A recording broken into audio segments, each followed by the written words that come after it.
maybe you need to know? Maybe you need to know that the Rise of Resistance experience in Disneyland takes place between episodes 8, The Last Jedi, and episode 9, The Rise of Skywalker. Explanation. The ride takes place in between both movies. You and your fellow passengers and pilot are new Resistance recruits, heading to the new Resistance base that is seen in The Rise of Skywalker. But you are intercepted by a First Order battle group, headed by the Finalizer, Kylo Ren's flagship. And aboard that flagship is Kylo Ren and General Hux. You are face to face with Kylo Ren and General Hux. But before they interrogate you, you are rescued by Finn and a rescue party of Resistance members. As you make your way through the Finalizer to get to the escape pods, the new Resistance fleet seen outside the windows appears. This new fleet is a combination of old MC-80 class star cruisers such as Home 1 type and new Corellian corvettes, along with the remaining Star Fortress bombers seen at the beginning of The Last Jedi. Engages the First Order battle group as you escape.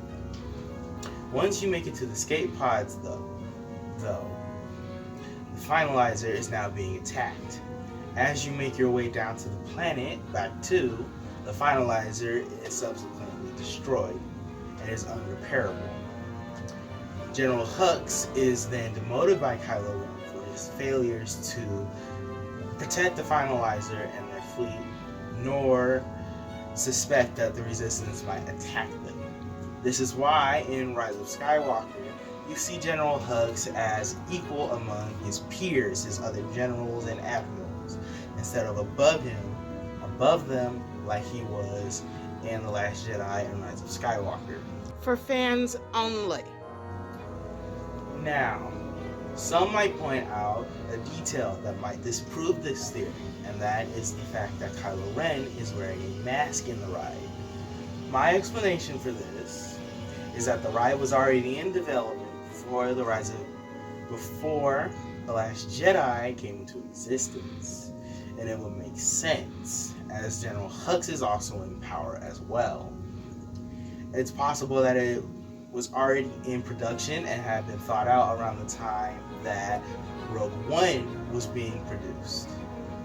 And then when Rian Johnson took over the directing role for The Last Jedi, things changed last second, and nobody expected the changes to happen so fast. And thus that's why Kylo Ren still wears a mask. And the same thing could be said for the Galactic Star Cruiser ride, but we'll touch on that another day. This is another segment of Maybe You Need to Know.